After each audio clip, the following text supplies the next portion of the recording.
तो स्टूडेंट्स, इस वीडियो में हम कवर करेंगे क्वेश्चन नंबर सेकंड बीपीएससीटी 131 का जो हमारा पेपर था जून 2024 का टर्म एंड एग्जामिनेशन, उसको हमने सॉल्व किया था, जिसका पहला वीडियो मैंने इसी चैनल पे डाल रखा है।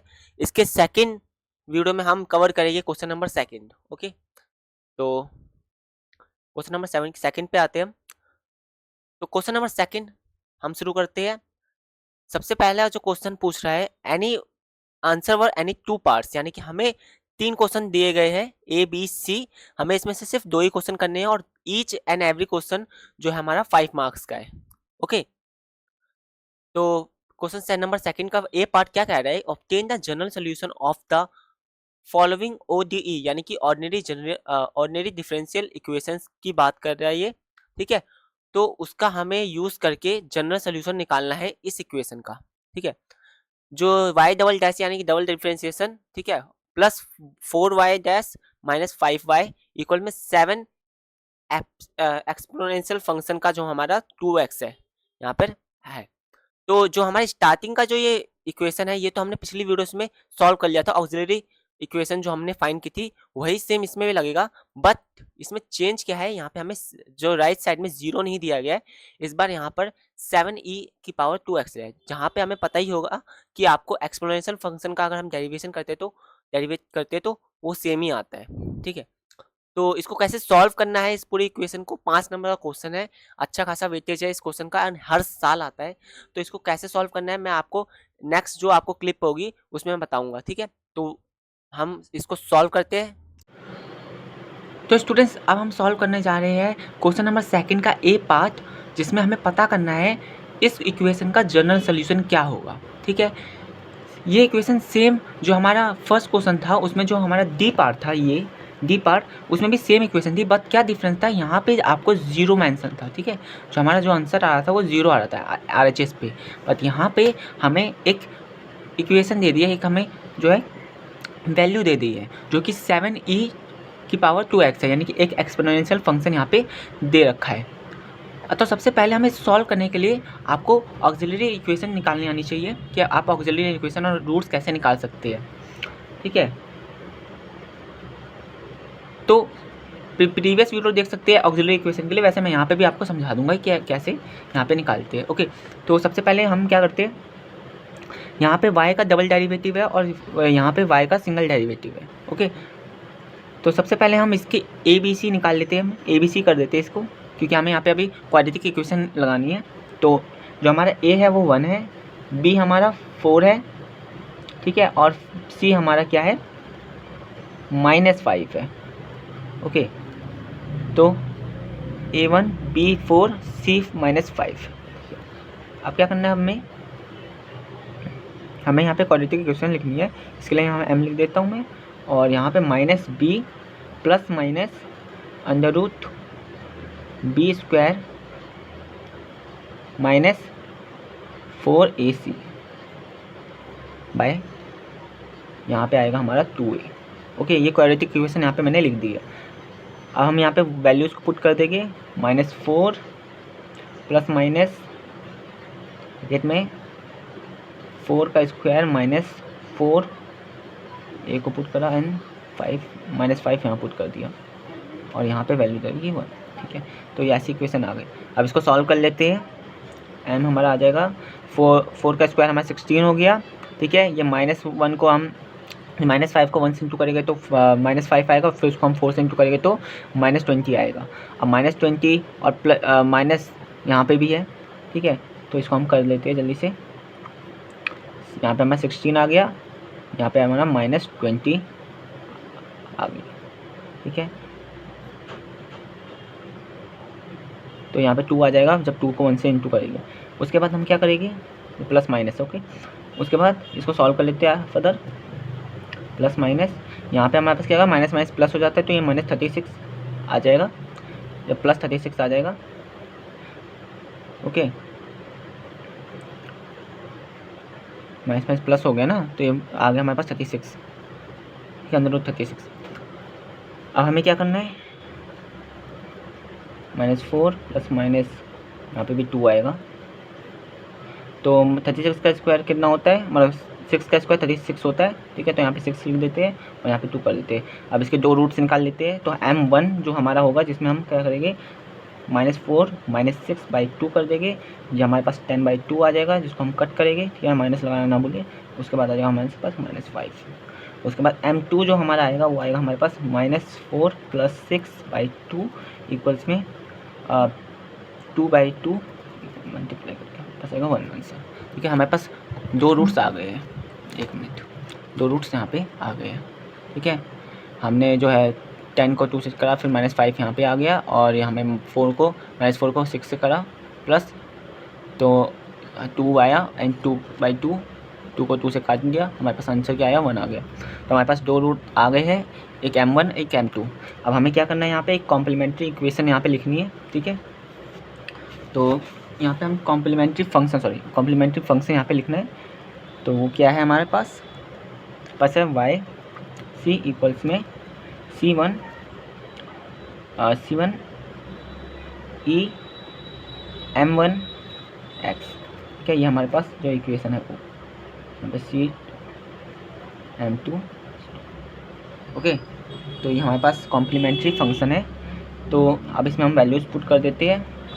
m जो हमारा 1 है वो -5 है, यहाँ पे हम लिख देते हैं -5x, और जो हमारा m2 है वो 1 है, तो यहाँ पे हम सिंपल ये लिख देंगे, ओके। आप आगे पीछे भी कर सकते हो, कोई दिक्कत नहीं है। मैंने ऐसे लिखना चाहे तो ऐसे लिख दिया मैंने, ओके। तो ये हमारे पास कॉम्प्लीमेंट्री फंक्शन आ गया। अब हमें क्या करना है, नेक्स्ट पार्ट करना है, जो कि हमारा RHS से ऐसे सॉल्व होगा। तो यहीं से मैं नीचे कर लेता हूँ, यहाँ से हम RHS सॉल्व करते हैं। तो यहाँ पे LHS कंप्लीट हो गया। अब RHS क्या है, हमें RHS पता करना है। RHS में हमें क्या है, हमें 7e की इसकी पावर 2x दे रखी है यहाँ पर, ओके। हमें फाइंड क्या करना है, हमें yp फाइंड करना है यहाँ पर, कि yp क्या होगा, या yp हमें पता करना है, ठीक है। 1 मिनट, हमें ये फंक्शन दे रखा है, yp हमें पता करना है क्या होगा। तो हम क्या करेंगे, 1 मिनट, हाँ। तो RHS में क्या करेंगे, हमारे पास वैल्यू दे रखी है 7e की पावर 2x, ठीक है। हमें yp पता करना है क्या होता है। yp क्या होता है हमारे पास yp पर्टिकुलर इंटीग्रल होता है, ठीक है। ये हमारे पास जैसे कि yc होता है हमारे पास, जैसे कि हमारा कॉम्प्लीमेंट्री फंक्शन होता है, वैसे हमारे पास एक पर्टिकुलर इंटीग्रल होता है, जिसको हम pi से डिनोट करते हैं, pi, ठीक है। एंड लाइक जब हम जनरल सोल्यूशन लिखेंगे तो हम इसको ऐड करेंगे दोनों को, ठीक है। तो yp लिखने के लिए हम क्या करेंगे, हम एज्यूम करेंगे कि जो 7e² है, इसकी जगह हम लिखेंगे ae²। हमने यहाँ क्यों लिखा है, क्योंकि एक कांस्टेंट है, हमें कांस्टेंट चाहिए, ठीक है, ताकि जो हम आंसर है जब हम इसको ऐड करें, जो हमें ये इक्वेशन इसको जब हम ऐड करें तो हमारा जो आंसर आए वो 7e की पावर 2x आए, ठीक है। ये आना चाहिए हमारा आंसर, ठीक है। तो हमने 7 की जगह हमें यहाँ पे a लिया है, कोई भी एक रैंडम कांस्टेंट टर्म यहाँ पे हमने ले लिया, एज्यूम कर लिया हमने, ठीक है। अब हमने इसको एज्यूम करा, हम इसके अब डेरिवेट करेंगे इसको, ठीक है। सबसे पहले हमने इसको डेरिवेट करा, ठीक है। इसको हमने सबसे पहले डेरिवेट करा, तो इसका आंसर क्या आएगा हमारे पास, 2ae की पावर 2x। फिर इसको फिर से फर्दर डेरिवेट करेंगे तो हमारे पास आंसर क्या आ जाएगा, 4ae की पावर 2x, ठीक है। तो ये सिंगल डेरिवेट हो गया, ये सिंगल डेरिवेट हो गया और ये डबल डेरिवेट हो गया। तो हमें वैल्यूज़ पता चल गई, ठीक है, कि y की क्या है, y डैश की क्या है और y डबल डैश की वैल्यू क्या है। फर्स्ट टाइम डेरिवेट करा तो हमारा आंसर आया 2ae 2x, और y को जो हमने डबल डेरिवेट करा तो हमारे पास आंसर आया 4ae 2x, ओके। इतना समझ आ रहा है आपको, ठीक है। अब हमने वैल्यूज़ पता चल गई, अब हम इसको पुट करेंगे हम इसी इक्वेशन में, जो ये इक्वेशन हमें दे रखी है इसमें हम पुट करते हैं। तो y डबल डेरिवेटिव में 4ae 2x plus 4 2ae 2x plus minus है, माइनस 5 ए ई स्क्वायर एक्स। ठीक है, ये है।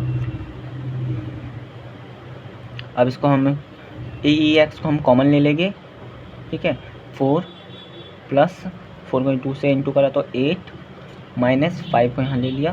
ठीक है, और ए ई स्क्वायर एक्स को हमने अलग से कॉमन ले लिया। तो यहाँ पे जो हो गया 4 plus 8 is 12, 12 minus 5 is 7 and A E x. तो ये हमारे पास आंसर आ गया। अब एल एच एस के साइड तो हमारे पास जो था, हम वैल्यूज़ देखेंगे तो एल एच एस की टाइप साइड हमारे पास ये आ गया, और आर एच एस में हमें दे रखा है 7 ई स्क्वायर एक्स। तो अब ये सेम तो है नहीं, तो हम क्या करेंगे, हम ए की वैल्यू फाइंड करेंगे। ए की वैल्यू क्या है, तो सिंपली हम ए को इधर ही रहने देंगे। ठीक है, ए को इधर रहने देंगे और बाकी सबको उधर ले जाएंगे। तो 7 e square x by 7 e square x दोनों को कैंसिल आउट करेंगे तो हमारे पास आंसर आएगा 1। तो ए की वैल्यू हमारी क्या आ गई, हमारे पास 1 हमारी आंसर आ गई। ओके, अब जैसे 1 हमारे पास आंसर आ गया, अब इसको हम इक्वेशन में पुट करेंगे। हम इक्वेशन में पुट करेंगे ताकि हम जो है वाई पी निकाल पाए। वाई पी निकालने के लिए हम क्या करेंगे, ए ई स्क्वायर एक्स में जो है हम वैल्यू पे करेंगे, वैल्यू पुट करेंगे 1 की, क्योंकि हमने से पहले यही लिया था ना, एज्यूम किया था ना इसको, तो यही हमने यहाँ लिया है। अब इसकी ए की जो वैल्यू है हम यहाँ पुट कर देते हैं। पुट करने के बाद आंसर क्या आएगा, ई स्क्वायर। ठीक है, वाई पी की वैल्यू कितनी आई, अब हमें निकालना क्या आए, हमें निकालना क्या था, क्वेश्चन में क्या पूछा गया था, क्वेश्चन में पूछा है कि जनरल सोल्यूशन क्या होगा। ठीक है, जनरल सोल्यूशन क्या है, तो जनरल सोल्यूशन का फॉर्मूला क्या है, जनरल सोल्यूशन का फॉर्मूला है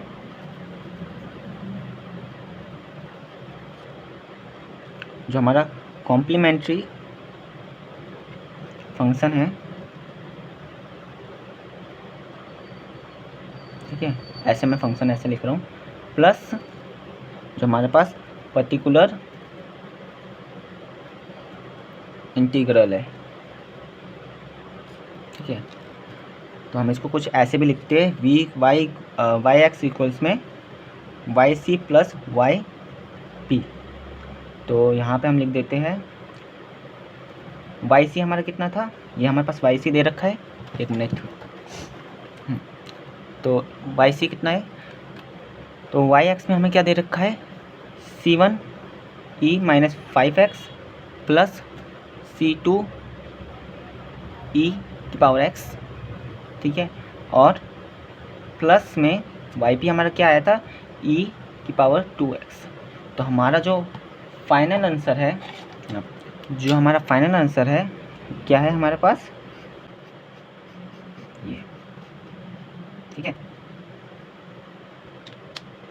ओके। फर्स्ट हमने पहले क्या फाइंड करा था, पहले हमने ये फाइंड करा, हमने वाई सी कॉम्प्लीमेंट्री फंक्शन। उसके बाद हमने क्या फाइंड करा, हमने फाइंड करा पर्टिकुलर इंटीग्रल फंक्शन। जिन दोनों को प्लस करने के बाद हमारा जो है जनरल सोल्यूशन निकल गया। ठीक है, तो ये पूरा सेकंड क्वेश्चन था, बहुत लंबा क्वेश्चन है, मतलब बहुत लंबा इसका आंसर है, सोल्यूशन। ठीक है, कैसे सॉल्व होगा यहाँ पे स्टेप बाय स्टेप आपको दिख रहा है। ठीक है, कोई भी क्वेश्चन में कुछ भी आपको दिक्कत लग रही है कि कुछ भी गलत लग रहा है आपको, या फिर किसी में कंफ्यूजन आ रही है, तो मुझे कमेंट कर सकते हैं, मैं उसका एक्सप्लेनेशन दे दूंगा आपको। ठीक है, बाकी आपको इस पर प्रैक्टिस करनी पड़ेगी, कुछ कॉन्सेप्चुअल भी है। हम सेकंड क्वेश्चन देखते हैं क्या कह रहा है। अ box of mass of 30 kg, ठीक है, एक बॉक्स है जो कि 30 kg का है, जिसको is been pulled up an incline plane, incline plane पे उसको खींचा जा रहा है।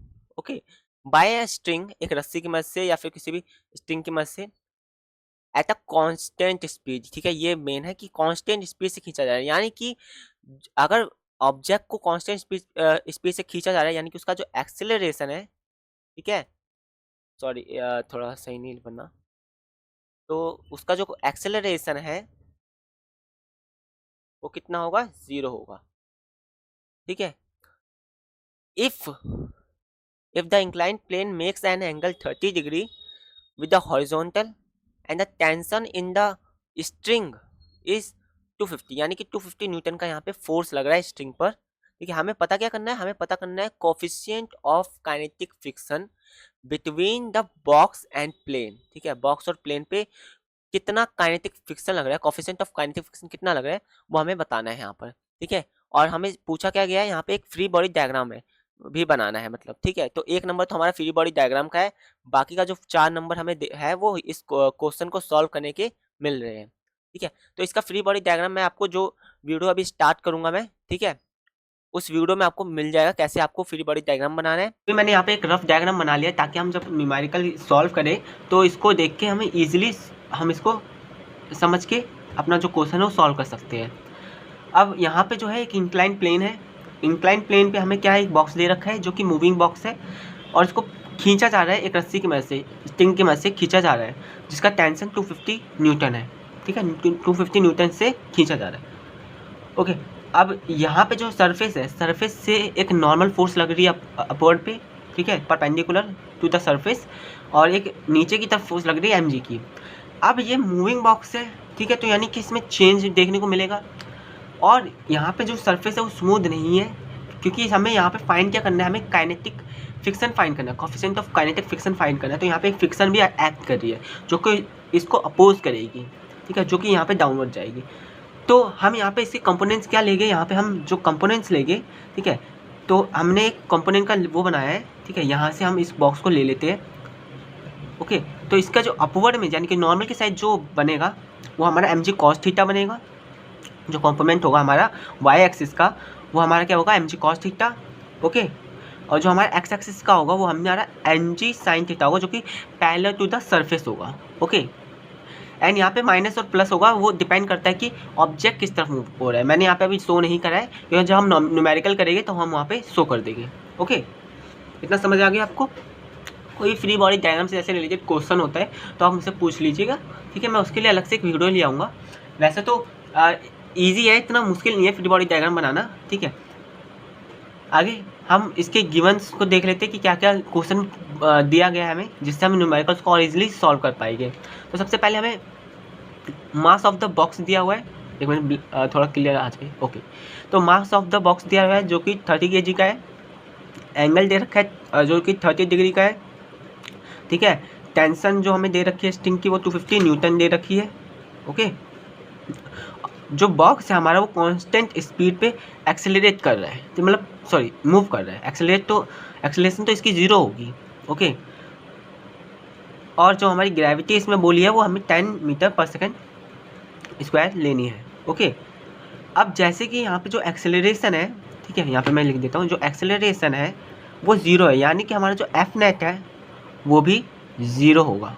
ओके, यहाँ हम आगे जब क्वेश्चन सॉल्व करेंगे तो मैं आपको बताऊंगा ये कैसे यूज़ होगा। न्यूमेरिकल सॉल्व करने के लिए सबसे पहले हम एक्स और वाई कंपोनेंट फाइंड करेंगे।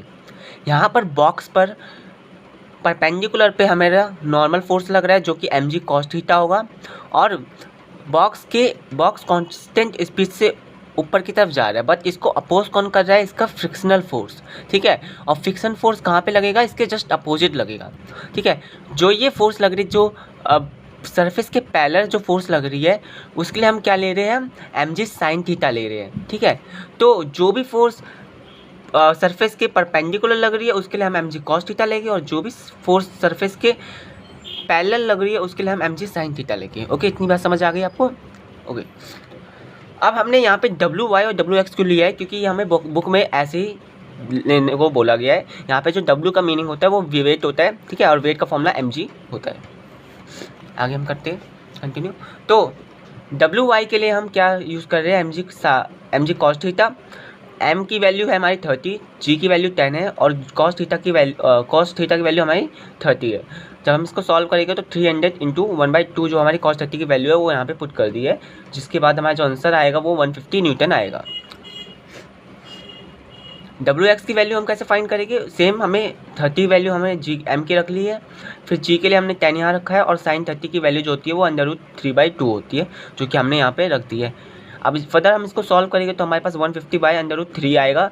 जब अगर आपको √3 की वैल्यू पता है तो आप उसको पुट करके एग्जैक्ट आंसर निकाल सकते हैं, या फिर आप √3 से ही फर्दर आप जो सॉल्व कर सकते हैं। ठीक है, तो अब आगे सॉल्व करते हैं। क्वेश्चन में हमें बता रखा है कि जो स्पीड है वो कांस्टेंट है, यानी कि हमारी जो एक्सेलरेशन आएगी वो कितनी आएगी, 0 आएगी। अगर एक्सेलरेशन 0 है तो हमारा एफ नेट कितना आएगा, वो भी 0 आएगा। ठीक है, तो एफ नेट यहाँ पे 0। अब बता रहा है कि एक्स एक्सिस पे फोर्स, फिर हम टोटल नेट जो नेट है वो 0 है। ठीक है, जो हमारे एक्स एक्सिस पे फोर्स लग रही है वो कौन कौन सी लग रही है, एक टेंशन लग रही है जो इसको अपवर्ड डायरेक्शन में पुल कर रही है, एक हमारे पास काइनेटिक फ्रिक्शन लग रहा है जो इसको अपोज कर रहा है। ठीक है, अगर स्मूथ सरफेस होता तो नहीं लगता, पर यहाँ पे एक स्मूथ सरफेस नहीं है इसलिए यहाँ पे फ्रिक्शन लग रहा है। और हमारा क्या लग रहा है, हमारा वेट लग रहा है यहाँ पर, जो कि हमारा एफ एक्स है, सॉरी डब्ल्यू एक्स है। ठीक है, ये जो हमारा एम जी होगा। ओके, वाई एक्सिस पे क्या लग रहा है, अब वाई एक्सिस पे हमारा क्या लग रहा है, नॉर्मल फोर्स लग रहा है जो कि सरफेस से परपेंडिकुलर है। ठीक है, और डब्ल्यू वाई यानी कि वो एम जी लग रहा है। ठीक है, यहाँ पे भी एम जी लग रहा है, यहाँ पे भी एम जी लग रहा है, यहाँ पे नॉर्मल फोर्स लग रहा है, यहाँ पे हमारा काइनेटिक फ्रिक्शन लग रहा है। ओके, यहाँ पे टेंशन लग रहा है क्योंकि एक्स एक्सिस पे लग रहा है, यहाँ पे टेंशन नहीं लग रहा है। ठीक है, ऊपर की तरफ से तो ही खींच रहे हैं हम। ठीक है, हम उसको एक्स एक्सिस के पॉइंट ऑफ व्यू से खींच रहे हैं, जैसे कि यहाँ पे डायग्राम में आप देख सकते हैं। ठीक है, ये एक्स एक्सिस से इसको पुल कर रहे हैं, इस तरफ से नहीं पुल कर रहे हैं इसको। ओके, तो टेंशन किस तरफ लग रहा है, इस तरफ लग रहा है, इसलिए हमने यहाँ पे टेंशन नहीं लिया है। ठीक है, कहाँ गया इक्वेशन, एक मिनट, ये रहा, यहाँ पे हमने टेंशन नहीं लिया। तो क्या है, एफ एन है, एफ एन हमारा नॉर्मल है, तो हम इसको एफ एन को यहीं रहने देंगे, और जो डब्ल्यू वाई है यानी कि जो एम जी है उसको वहाँ राइट साइड ले जाएंगे। तो हमारा जो एफ एन आया वो कितना आया, एम जी कॉस थीटा आया। ठीक है, अब हमें पता क्या करना था, हमें पता करना था कोफिशिएंट ऑफ काइनेटिक फ्रिक्शन। ठीक है, तो सबसे पहले हम जो काइनेटिक फ्रिक्शन का फॉर्मूला है वो क्या होता है, coefficient of kinetic friction into में जो नॉर्मल फोर्स लग रही है। ठीक है, हमें coefficient of kinetic friction into में एफ एन की वैल्यू हमने अभी निकाली थी, एम जी कॉस थीटा, हम इसको यहाँ पुट कर देंगे तो हमारा जो काइनेटिक फ्रिक्शन का फॉर्मूला आएगा वो कितना आएगा, क्या आएगा, म्यू जो हमारा कोफिशिएंट ऑफ काइनेटिक फ्रिक्शन है वो, और एम जी कॉस थीटा। ठीक है, तो हमारा जो टेंशन था minus K F, oh sorry F K minus M G sine theta, जो हमारा 0 था, जो एफ नेट हमारा 0 आया हुआ था इसलिए हमने यहाँ पे 0 लिखा हुआ है। टी माइनस में हमने वही वैल्यू पुट कर दी जो अभी हमने निकाली थी, coefficient of kinetic friction M G cos theta, ये आ गया हमारे पास। ठीक है, इसको म्यू के लिखा आऊँगा मैं। ठीक है, म्यू के एम जी कॉस थीटा यहाँ पे आ गया, minus M G sine theta. ठीक है, ये हमने जस्ट एफ के की वैल्यू यहाँ पे पुट करी है। ठीक है, तो ये माइनस साइन थीटा कैसे आया, जो हमारा एक्स एक्सिस पे फोर्स लगा था उसकी वजह से आया। टोटल सिस्टम पे जितना भी फोर्सेज है वो इस इक्वेशन में आ गए हैं। ठीक है, अब हम इसको फर्दर सॉल्व करेंगे। हम क्या करेंगे, जो म्यू के है उसको हम लेफ्ट साइड ले जाएंगे और बाकी सबको हम राइट साइड ले जाएंगे। ठीक है, तो म्यू के यहाँ पे आगे अब जस्ट अपने हमें क्या करना है, वैल्यूज पुट करनी है और सिंपल मैथ्स यूज़ करनी है। ठीक है, तो टी की वैल्यू क्या थी, 250 न्यूटन थी, एम हमारा 30 था, और साइन थीटा क्या है हमारा, और साइन 30 क्या है हमारा, 1/2 है। ठीक है, और जो हमारी जी की वैल्यू थी वो यहाँ पे 10 है, एम की वैल्यू यहाँ पे फिर से 30 एंड जी की वैल्यू 10, कॉस 30 की वैल्यू क्या होती है, √3/2। थीटा में पता है ना क्या है, थीटा है असल में, थीटा है हमारा 30 है हमारा थीटा। ठीक है, यहाँ पे लिख देता हूँ मैं, फिर भी थीटा कितना है, 30 है। ओके, तो आगे हम सॉल्व करते हैं तो 250 माइनस 150 आगे हमारा 100 एंड 300 को 2 से कट कर देंगे तो हमारा जाएगा 150 एंड √3 का यहाँ पे 1√3 यहाँ 2/3 √3 हमारा आंसर आ जाता है। ठीक है, अब इसको √3 नीचे तो रहेगा नहीं, इसको हम ऊपर हटाना चाहते हैं तो क्या करेंगे, हम इसी को इससे 2 बार मल्टीप्लाई कर देंगे। ठीक है, √3 को हमने मल्टीप्लाई करा तो आंसर आया हमारा 2√3/9। ठीक है, अब इसको फर्दर सॉल्व करेंगे तो हमारे पास आंसर क्या आ जाएगा, 0.385। ठीक है, ये हमारा आंसर आ जाएगा। तो नेक्स्ट क्वेश्चन क्या कह रहे हैं, a stone of mass is 0.5 kg to the fixed of the string and swung in a vertical circle of radius is 2.0 meter at a constant speed of 5.0 meter per second। तो यहाँ पे क्या condition क्या दी गई है कि एक पत्थर को हमने रस्सी की एंड से बांध दिया है। ठीक है, रस्सी की एंड से बांध दिया है। अब हमने इसको क्या करा है, हम इसको सर्कुलर पाथ में रोटेट कर रहे हैं, घुमा रहे हैं। ठीक है, हम इसको सर्कुलर पाथ में रोटेट कर रहे हैं।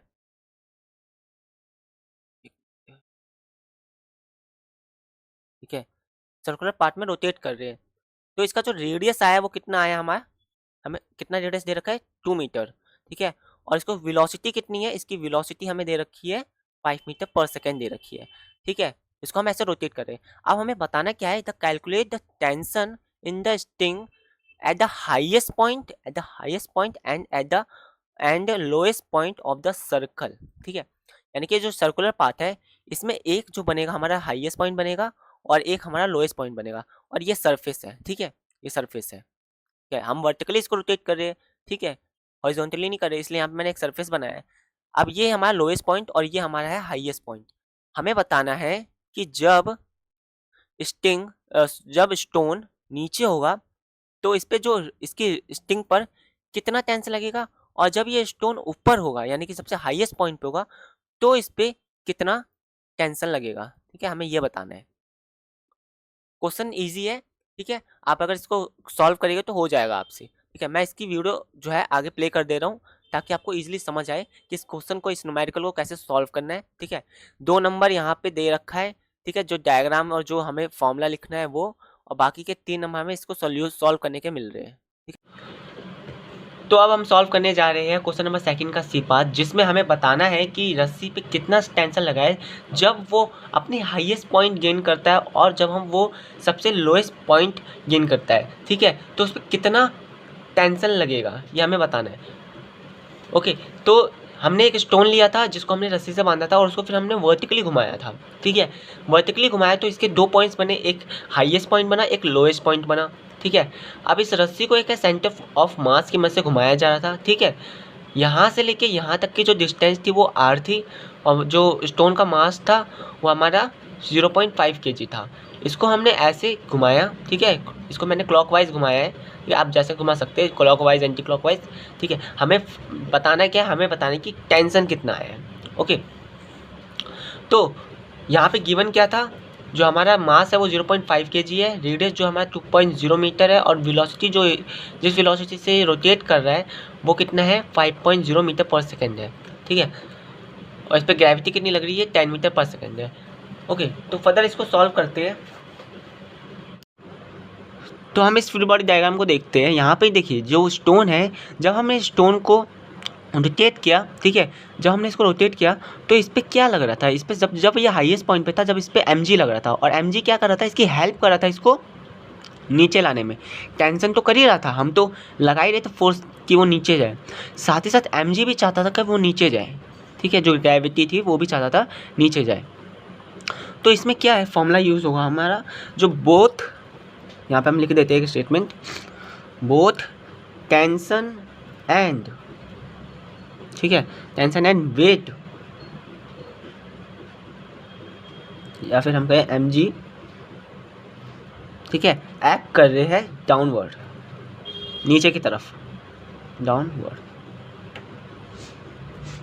ओके, तो इसलिए क्या होगा, जो हमारा t हाई है, ठीक है, जो हाईएस्ट पॉइंट है हमारा, ठीक है, जो ये हमारा हाईएस्ट पॉइंट है, ठीक है, उसके लिए हमने th लिखा है। ओके, और उसकी हेल्प कौन कर रहा है, वो उसकी हेल्प कर रहा है mg, उसको नीचे लाने के लिए। इस पर लग क्या रहा है, इस पर लग क्या रहा है, इसको जो रोटेट कर रहा है, ठीक है, इस पर लग क्या रहा है, इस पर लग रहा है सेंट्रीपिटल फोर्स। ठीक है, इसका फॉर्मूला क्या होता है, इसको रोटेट करने के लिए हेल्प कौन कर रहा है, सेंट्रीपिटल फोर्स, और इसका फॉर्मूला होता है mv²/2π। ठीक है, ये फॉर्मूला किसका है, सेंट्रीपिटल फोर्स का है। ठीक है, तो हम इसको फर्दर सॉल्व कर लेते हैं। क्या करते हैं, th को इधर ही रहने देते हैं और mg को वहाँ ले जाते हैं, इसको सेट। ठीक है, mg को वहाँ ले जाते हैं तो v माइनस, तो ये हमारा एक फॉर्मूला रेडी है। अब इस हमें इसमें वैल्यूज़ पुट करनी है, तो वैल्यूज़ पुट कर लेते हैं हम। th में हम पुट करेंगे 0.5 हमारा क्या था, मास था, वेलोसिटी कितनी थी, 5 मीटर पर सेकेंड थी।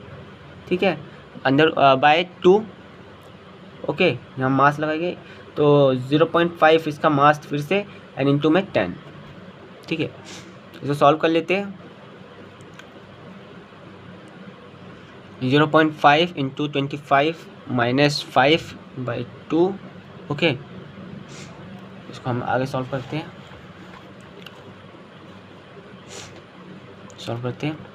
तो यहाँ पे आएगा हमारा 12.5/2। ठीक है, इसको हम जब कट करेंगे तो हमारा आंसर आ जाएगा, सॉरी -5 भी है यहाँ पे, -5 इक्वल्स में 6.25 -5, ठीक है। जो हमारा आंसर आया वो कितना आया, 1.25 न्यूटन हमारा आंसर आ गया, ठीक है। तो हमने तो हाईएस्ट पॉइंट निकाल लिया, ये क्या था हाईएस्ट पॉइंट, TH कितना है हमारा 1.25। अब हमें लोएस्ट पॉइंट निकालना है। अब लोएस्ट पॉइंट में क्या हो रहा है कंडीशन, जो टेंशन है वो एक्ट कर रहा है अपवर्ड, ठीक है, ऊपर की तरफ एक्ट कर रहा है क्योंकि हम उसको ऊपर ले जा रहे हैं। पर जो ग्रेविटी है, ठीक है, वो कैसी एक्ट करी होगी, जो वेट है हमारा, ठीक है, जो वेट है हमारा वो कहाँ एक्ट कर रहा है, डाउनवर्ड, वो नीचे खींच रहा है, डाउनवर्ड खींच रहा है, ठीक है। ये तो अपोजिट हो गया एक दूसरे से, तो इसलिए हम इस बार क्या लिखेंगे, हम TL लिखेंगे, ठीक है, लोएस्ट पॉइंट के लिए। और यहाँ पे प्लस नहीं आएगा, यहाँ पे आएगा -mg, ठीक है, इक्वल्स में mv²/, ठीक है। यहाँ पे सेंट्रीफ्यूगल फोर्स लग रहे हैं, ओके, जो इसको रोटेट करने में हेल्प कर रहा है। तो यहाँ पे हम जस्ट क्या करेंगे, TL को यहीं रहने देंगे, mv²/r प्लस mg यहाँ पे यूज़ होगा, ठीक है। तो इसको आगे लिख लेते हैं हम, वैल्यूज पुट कर लेते हैं इसकी, 0.5 इंटू में 5² माइनस तो नहीं हुआ, प्लस है यहाँ पर, ठीक है, 0.5 इंटू में 10, ओके। इसको आगे सॉल्व करते हैं हम, तो हमारा जो आंसर आता है 12.5/2, ठीक है, ओके। तो यहाँ पे +5 आ जाएगा, इसको इससे कट कर देंगे, ठीक है। TL हमारा आ जाएगा 6.25 + 5, TL हमारा आया फाइनल 11.25 न्यूटन, ठीक है। तो ये हमारे दोनों वैल्यूज़ आ गए, तो TL भी आ गया हमारा और TH भी आ गया। तो यहाँ पे हम फाइनल क्या लिखेंगे स्टेटमेंट, हाईएस्ट पॉइंट is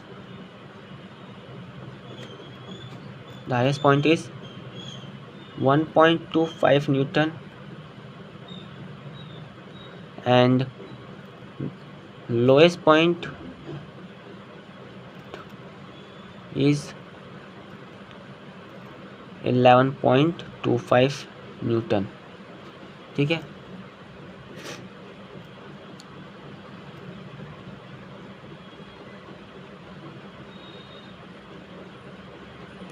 एक minute, so tension on string